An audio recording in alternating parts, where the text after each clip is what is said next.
목수와 그의 제자가 함께 큰 숲을 지나갔습니다. 그들이 크고 아름다운 떡갈나무를 보았을 때 목수가 제자에게 물었습니다. 너는 무엇 때문에 이 나무가 이렇게 거대할 정도로 크고 마디가 있으며 아름다운 줄을 아느냐? 제자는 스승을 쳐다보며 말했습니다. 아니요, 왜 그렇습니까? 그러자 목수가 제자에게 이렇게 말했습니다. 왜냐하면 이 떡갈나무는 유용하게 쓸 수 없기 때문이란다. 이 나무가 만일 쓸모가 있었다면 이미 오래전에 베어져서 탁자나 의자로 만들어졌을 것이다. 그러나 이 떡갈나무는 아무 쓸모가 없기 때문에 이렇게 크고 아름다운 나무로 자라나 이제는 이 나무의 그늘에 앉아 휴식을 취할 수 있도록 도움을 주는 나무가 된 것이란다. 여러분, 우리 인생에 있어서 기다려야 얻을 수 있는 것들이 많이 있습니다. 많은 사람들이 여러 가지 문제에 부딪히면 해결하려고 노력하다가 쉽게 좌절하고 포기하는 경향이 있습니다. 그러나 우리의 인생은 마치 마라톤처럼 초반에 앞서간다고 그 결과가 마지막까지 유지되는 경우는 드뭅니다. 우리의 신앙생활도 이와 마찬가지입니다. 우리는 모든 일에 있어서 만사 형통을 원하고 하나님께서 그렇게 열심히 신앙생활을 하면 가정의 모든 문제들을 잘 해결해 주시고 성공도 주실 것이라 기대합니다. 그리스도를 진정으로 따르기만 하면 모든 삶의 문제는 사라질 것이라 생각하는 것입니다. 그렇다면 왜 고난이 옵니까? 그런 생각을 가진 사람의 입장에서 고난이 오는 것은 믿음과 헌신이 부족하기 때문입니다. 온 마음을 다해서 믿고 헌신하면 병에도 안 걸리고 사고도 안 당해서 모든 것이 형통해야 할 것이라고 기대하는 것입니다. 따라서 자신에 대해 실망하는 사람은 고난이 찾아오면 자신의 헌신이 부족한 것을 탓하고 과거에 내가 잘못한 것을 떠올리며 죄의식에 사로잡힙니다. 또한 하나님께 실망하는 사람은 자신이 이렇게 헌신했는데 어떻게 하나님이 내게 이러실 수가 있는지 그분께 서운한 마음을 품은 채로 하루하루 힘겹게 살아갑니다. 이러한 사고를 가지게 되면 주변에 어려움에 처한 성도들을 위로한다고 하면서도 오히려 그분들에게 무슨 죄를 지었는지 돌아보라. 하나님 앞에 믿음도 부족하고 헌신과 섬김이 부족해서 그런 것이다 하면서 안 그래도 상처난 마음에 또 다른 상처를 주기도 합니다. 여러분, 정말 열심히 신앙생활하면 모든 것이 평탄하고 자녀도 잘 되고 좋은 일만 있게 됩니까? 아닙니다. 그리스도인도 똑같이 인생을 살아가면서 고통을 겪게 됩니다. 왜 우리가 이 땅에서 고통을 당해야만 합니까? 도대체 왜 하나님을 사랑하고 헌신하는 사람들조차 탄식의 터널을 지나야만 하는 것일까요? 그것이 바로 죄인인 우리들이 지나가야 할 자리인 것입니다. 아니, 신앙생활 자체가 영적인 전투이기에 악한 마귀에 대항하여 살다 보면 자주 시련과 고통을 만나기 마련입니다. 따라서 무릇 성도는 신앙생활을 하면서 고난을 각오해야 합니다. 그것은 인간관계에서 만들어지는 고난일 수도 있고 사회생활에서 부딪히는 여러 가지 어려움일 수도 있습니다. 세상은 믿음의 원리와는 정반대의 원리를 따르기에 세상 사람들이 보기에는 성도의 삶이 세상을 역행하는 것처럼 보입니다. 따라서 오히려 고난이 따르는 것은 신앙생활을 바르게 하는 가운데 자연스럽게 생길 수밖에 없는 당연한 현상이기도 합니다. 그러면 반대로 이렇게 말씀하시는 분들이 계실 수 있습니다. 신앙생활이 그렇게 힘든 것이라면 도대체 예수를 왜 믿느냐? 난 더 이상 고난의 길을 따르는 것보다 편안한 길을 택하겠다.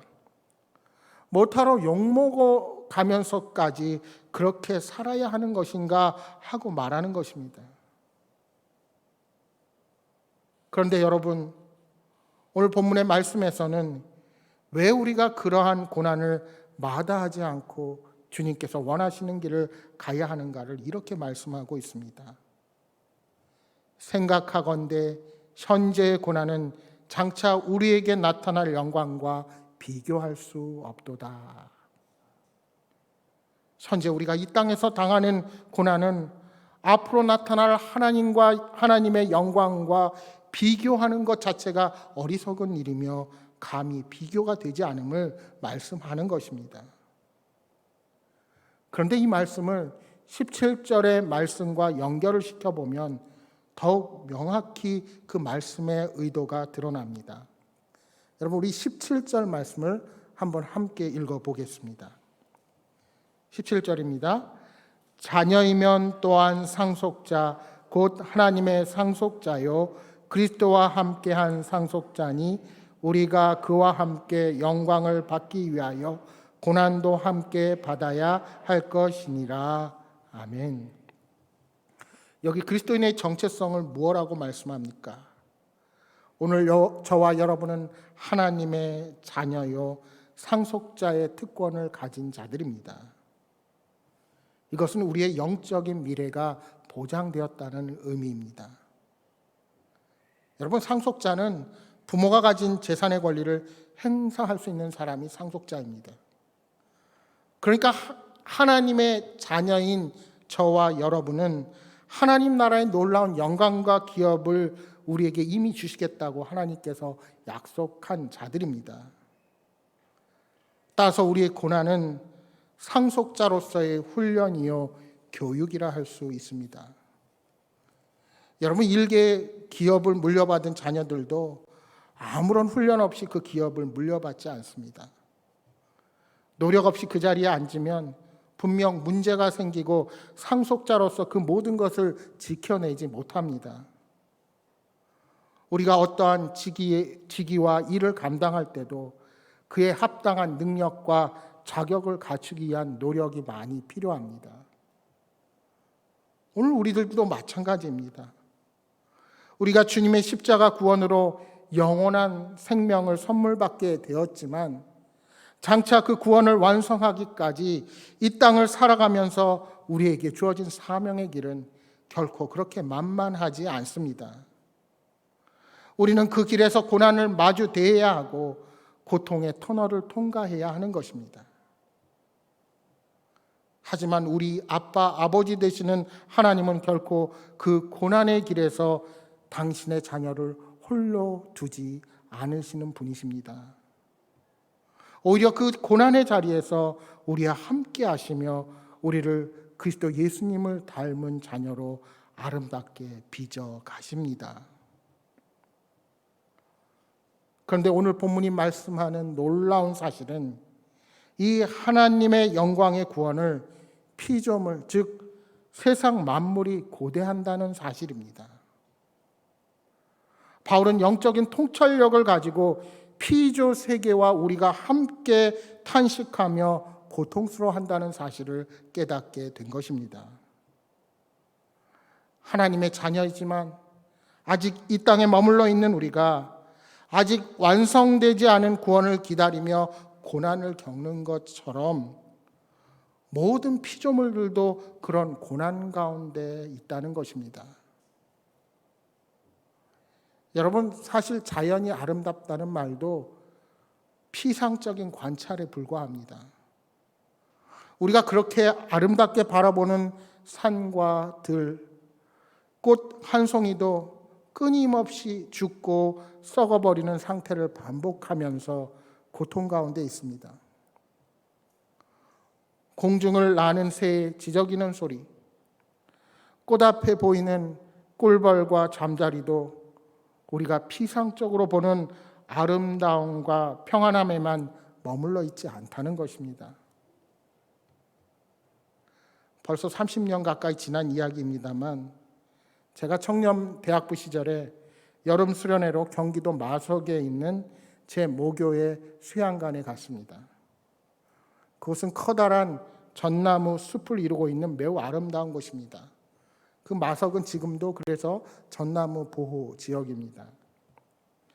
그런데 저희가 기도원 건물을 놔두고 그 전나무 숲 사이에 텐트를 치고 잠을 자게 되었습니다. 그리고 새벽에 해 뜰 무렵 제가 잠이 깨어서 텐트 밖으로 나와서 돗자리를 깔고 전나무 숲 사이에서 하늘을 보며 누웠습니다.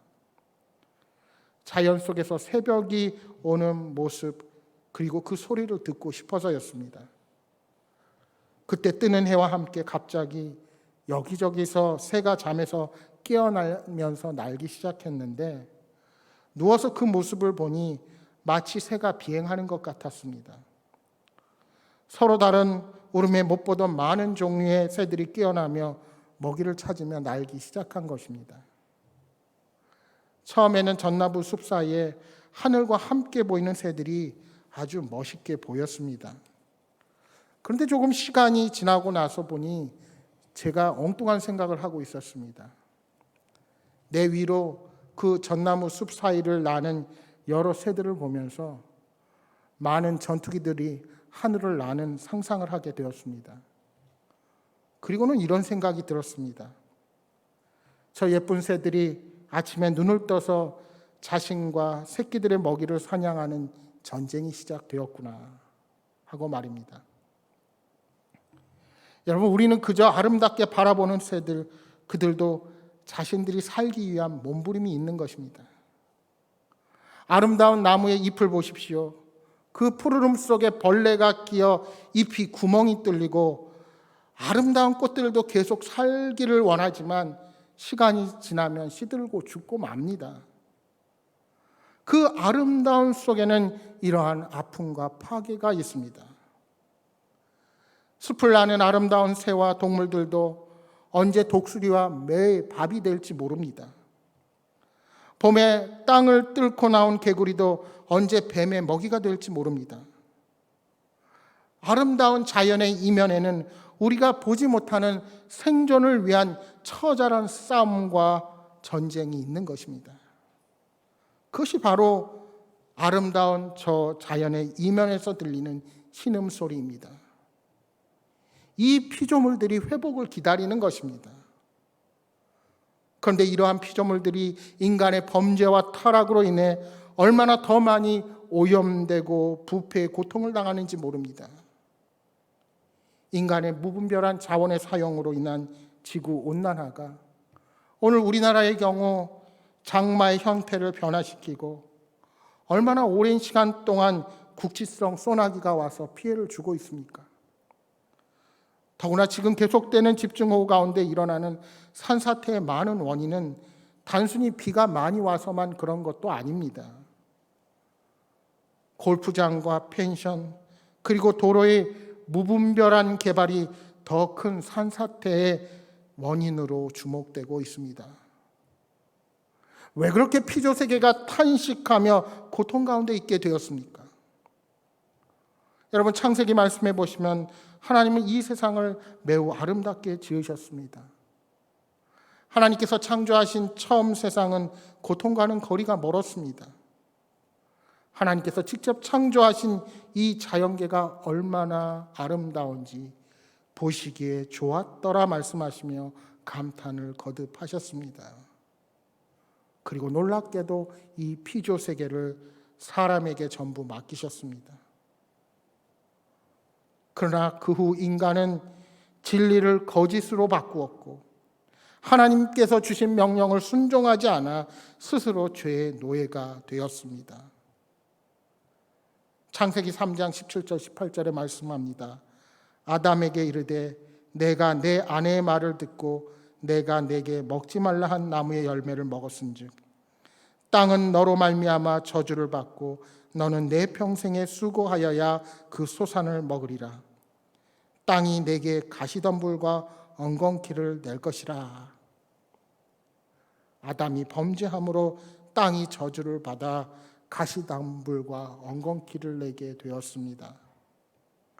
하나님께서 지으신 그 아름다운 땅에 질병과 재난과 부패와 죽음이 찾아오고 만 것입니다. 사람이 타락할 때 피조물도 함께 타락하고 만 것입니다. 로마서 8장 20절에 말씀합니다. 피조물이 허무한 데서 굴복하는 것은 자기의 뜻이 아니요 오직 굴복하게 하시는 이로 말미암음이라. 그렇습니다. 피조물이 허무한 데 굴복한 것은 바로 인간의 잘못 때문입니다. 인간의 범죄가 자연까지 고통으로 몰아넣었고 그 비극적인 결과는 다시 부메랑이 되어 인간에게 돌아오고 있는 것입니다. 계속해서 21절 말씀입니다. 그 바라는 것은 피조물도 썩어짐의 종로를 탄 데서 해방되어 하나님의 자녀들의 영광의 자유에 이르는 것이니라. 만약 이러한 자연의 오염과 파괴로 인한 고통의 소리, 이 피조 세계의 신음소리를 우리가 직접 들을 수 있다면 아마도 고막이 터져 버릴지도 모릅니다. 그러므로 피조물이 모두 탄식하며 하나님의 아들들이 나타나기를 고대하고 있는 것입니다. 이 하나님의 아들들은 누구를 말하는 것입니까? 그것이 바로 죄의 문제를 해결하고 하나님의 영광에 거하는 하나님의 자녀들만이 이 피조 세계의 모든 고통의 문제를 치유할 수 있다는 것입니다. 그러니까 이러한 소망은 예수 그리스도께서 이 땅에 다시 오실 때가 되면 그때에 성취되게 될 것입니다. 주님께서 재림하시면 영광의 자유가 그 자녀들에게 이루어지고 모든 피조물들이 죄에서 해방되게 될 것입니다. 그때 만물을 썩어짐에서 해방되고 허무한 데 굴복한 데서 해방을 받게 될 것입니다. 그래서 이사야서에는 그러한 구원의 날에 대해서 시적으로 표현하며 이렇게 예언합니다. 이사야서 35장 1, 2절 말씀입니다. 광야와 메마른 땅이 기뻐하며 사막이 백합화같이 피어 즐거워하며 무성하게 피어 기쁜 노래로 즐거워하며 레바논의 영광과 갈멜과 사론의 아름다움을 얻을 것이라. 그것들이 여호와의 영광 곧 우리 하나님의 아름다움을 보리로다. 계속해서 5절 이하 8절에는 이렇게 말씀합니다. 그때 맹인의 눈이 밝을 것이며 못 듣는 사람의 귀가 열릴 것이며 그때 저는 자는 사슴과 같이 뛸 것이며 말 못하는 자의 혀는 노래하리니 이는 광야에서 물이 솟겠고 사막에서 시내가 흐를 것임이라. 뜨거운 사막이 변하여 못이 될 것이며 메마른 땅이 변하여 원천이 될 것이며 승냥이에 눕던 곳에 풀과 갈대와 부들이 날 것이며 거기에 대로가 있어 그 길을 거룩한 길이라 일컫는 바들이니 깨끗하지 못한 자는 지나가지 못하겠고 오직 구속함을 입은 자들을 위하여 있게 될 것이라. 이 신음과 슬픔과 탄식이 사라지는 그 영광을 소망으로 바라보시는 여러분 모두가 되시기를 바랍니다. 따라서 우리가 고통당할 때 그 고난이 하나님의 벌이라고 섣불리 추측하지 마십시오. 무엇보다 주님께서 우리를 버렸다고 생각해서는 절대 안 됩니다. 여러분, 이 땅을 사는 동안 고난은 피할 수 없습니다. 믿음 좋은 사람도 암에 걸리고 불치병에 걸릴 수 있습니다. 헌신적으로 봉사하고 일해도 사업에 실패하고 가난하게 살아갈 수 있습니다. 그것이 바로 이 땅의 유한한 삶입니다. 또한 그것이 이 땅에 있는 동안 우리가 걸어가야 할 인생의 길입니다. 그래서 피조물의 탄식과 더불어 성도들의 탄식이 있는 것입니다. 22절, 23절에 말씀합니다. 피조물이 다 이제까지 함께 탄식하며 함께 고통을 겪고 있는 것을 우리가 아느니라. 그뿐 아니라 또한 우리 곧 성령의 처음 익은 열매를 받은 우리까지도 속으로 탄식하여 양자될 것 곧 우리 몸의 속량을 기다리느니라. 이 23절의 성령의 처음 익은 열매를 받은 자는 바로 우리 자신, 즉 성도들입니다. 우리가 예수 그리스도를 구주로 영접하면서 성령님께서 주시는 많은 복을 받습니다. 구원을 받고 기쁨을 누리며 죄 사함의 평안이 우리 마음속에 임하게 됩니다. 그러나 우리가 지금 누리는 기쁨은 장차 받게 될 기쁨의 맛보기에 불과합니다. 하나님과 누리게 될 영광의 예고편에 불과하다는 것입니다. 오히려 지금의 시기는 우리를 영화롭게 하실 주님이 우리를 훈련시키는 시기이며 고난과 역경을 이겨가야 할 때인 것입니다. 왜요? 우리의 영혼은 이미 구원을 받게 되었으나 아직 우리의 몸은 구속되지 않았기 때문입니다. 그래서 23절의 사도 바울은 우리 몸의 속량을 기다린다고 말씀하는 것입니다. 무슨 말이냐 하면 우리가 구원은 받았지만 아직도 우리의 육체는 죄의 습성이 남아 있어서 계속해서 이 땅을 살아가면서 좌절하고 갈등하며 신음하고 탄식한다는 것입니다. 그래서 우리는 때로 주님 정말 어디 계세요? 나와 함께 하시는 겁니까? 하고 질문을 던지기도 합니다. 여기에 우리 신앙의 갈등이 있는 것입니다. 아무리 기도를 많이 하고 신앙생활을 잘해도 고난을 피할 수가 없습니다. 믿음이 부족해서가 아닙니다. 우리는 죄의 결과로 피조 세계와 더불어 탄식하며 살아갈 수밖에 없는 존재라는 사실을 잊어서는 안 됩니다. 하지만 오늘 본문은 탄식과 고통을 말하며 그와 함께 아주 중요한 단어를 우리에게 전하고 있습니다. 바로 여기에 오늘 우리 말씀의 핵심이 있습니다. 그것은 다름 아닌 영광이라는 단어입니다. 생각하건대 현재의 고난은 장차 우리에게 나타날 영광과 비교할 수 없도다. 우리는 때때로 고난이 주는 고통에 함몰되어서 미래를 내다보지 못할 때가 많이 있습니다. 그러나 고난은 우리가 장차 받을 놀라운 영광에 비해 아무것도 아님을 우리가 잊지 말아야 합니다. 24절, 25절에 말씀합니다. 우리가 소망으로 구원을 얻었음에 보이는 소망이 아니니 보는 것을 누가 바라리요? 만일 우리가 보지 못하는 것을 바라면 참음으로 기다릴지니라. 참음으로 기다릴지니라. 우리는 이 땅에 보이는 것을 바라는 자들이 아닙니다. 믿지 않는 자들보다 조금 더 갖고 병에 덜 걸리고 안전하게 사는 것이 우리의 궁극적인 소망이 아니란 말입니다. 이 고난이 지나가면 하나님께서 우리에게 주실 더 큰 기쁨과 영광이 있게 될 것을 바라보면서 참음으로 그날을 기다리는 자들이 되어야 합니다. 여러분, 우리에게 닥친 고난을 포기의 신호로 받아들이지 마십시오. 성령님께서는 고난의 한복판에서 탄식하며 살아가는 우리가 하나님께서 장차 허락하실 영광을 바라보고 소망 가운데 선제를 살아가도록 이 시간도 돕고 계십니다. 끝나지 않을 것 같은 고난이 내게 찾아왔다면 이 소망을 더 굳게 붙잡으시기 바랍니다. 하나님은 우리가 겪는 고난의 여정을 통해 우리를 인내의 사람으로 아름답게 빚어주실 것입니다. 도종환 시인의 하나의 과일이 익을 때까지라는 시를 여러분에게 소개합니다.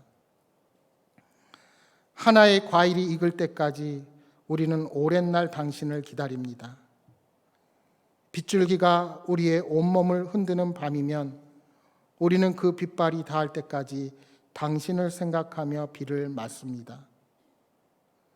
소설이 바람이 몇 달을 두고 우리의 가지를 꺾으려 할 때 우리는 그 바람 속에서 바람이 다하는 날 새로이 오실 당신의 모습을 생각하며 바람 앞에 온몸을 세워 놓습니다. 때로 우리의 살을 깎는 것들이 끝없이 달려오고, 때로 우리가 한없이 버림받으며 있어도 하나의 과일이 익을 때까지 우리는 오랜 날 당신으로 이겨냅니다. 어둡고 지리한 구름이 끝없이 머리를 덮고 뜨거운 화살들 껍질마다 꽂히고 새벽이 가장 가까워오는 시간마다 몸서리치며 빼앗겨야 하는 내 몸속에 얼마 남지 않은 따스함마저도 잃었을 때도 우리는 다 비우고 난 뒤에 넉넉함으로 다시 당신을 기다립니다. 우리는 오랜 날 당신을 기다립니다. 오늘 말씀 25절 마지막 부분에 보시면 참음으로 기다리라 하고 우리에게 바울 사도는 권면합니다. 로마서 5장 3절 4절에 말씀합니다. 다만 이뿐 아니라 우리가 환난 중에도 즐거워하나니 이는 환난은 인내를, 인내는 연단을, 연단은 소망을 이루는 줄을 알미로다. 연약한 우리들은 고난의 순간이 속히 지나가기를 바라는 마음으로 조급해지기도 하고 소망이 우리 안에서 약해지기도 합니다. 그러나 우리에게 주신 하나님의 약속은 확고한 것입니다.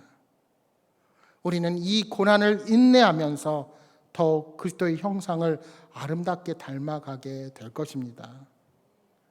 사랑하는 여러분, 소망 가운데 인내하십시오. 반드시 하늘의 영광은 여러분의 것이 될 것입니다. 이 믿음으로 여러분의 삶의 현장에서 주님과 동행하며 참된 승리의 삶을 살아가시기를 주님의 이름으로 축복합니다. 기도하겠습니다.